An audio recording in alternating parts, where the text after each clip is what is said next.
booking your own loads, how to detect fraud. So what this is a simple system you can implement in order to help yourself and protect yourself from fraudulent loads. Number one, check the credit. So you're going to have the factoring company. That's a good place to start. Check that credit. Allow that factoring company to do their job and give you some advice on that. Verify the load via phone number, email, and even the website. Yes, for the most part, you don't have to freak out over that stuff because that's another full-time job if you have to like super verify every single load that you book, especially if you have more than one truck to worry about. If you only want one truck owner operator booking your own freight, yeah, man, verify all of that. Why not?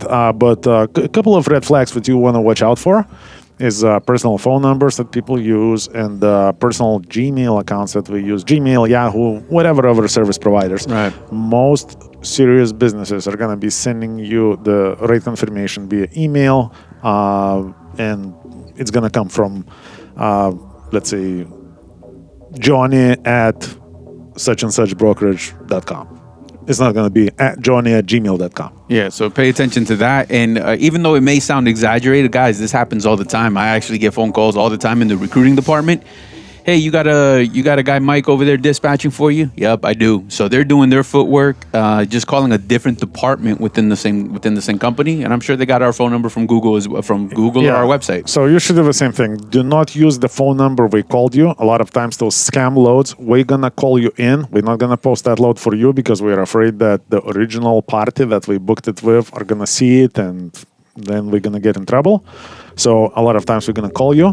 We're going to be very, very easy to negotiate with because at the end of the day, it doesn't matter how much we're going to offer you because we're not planning to pay you anything. Yeah. And so what you need to do, find a website for a broker, find a Google listing for a broker, look up the information phone number, call them up. Hey, do you guys have this load number? Who is the carrier on that load number? Make sure it's you. And then you're good. There you go, guys. So another thing to look at for red flags on the rate confirmation. So once you get that rate con, you got to examine that confirmation for... Well, special instructions. Special instructions are very important in general when dispatching regular freight and when you're being defrauded. Because when you dispatching general freight, a lot of times it's going to be special notes saying what the driver needs to do, what equipment driver needs to have, what time to show up, what time not to show up, all kinds of things. But when it's one of those fraudulent loads, a lot of times we're going to be very, very picky about, hey, we need that bill of lading soon as you get it. You need to check in as, let's say, we are acting as C.H. Robinson, for example, right? Right. And we're telling you, you need to check in as Bob is trucking. That's another red flag. Soon as you get that delivered, we need a signed POD right away. Right. All these things, even though that can be a normal procedure with a lot of brokers, because we try to do that regardless, but if we are very, very excited about it, you really need to watch out because this is how we get paid. We actually, technically, the scam works like this. Once you pick up a load, you send them the BOL. Once we get the BOL, we send that BOL to the original party who we booked it with, and we can get up to 50% of a cash advance. And then that's it. And that's enough for them to drop that deal altogether. But let's just say you carry on with that load, you deliver that load. We want that POD, signed POD right away. And you send it in.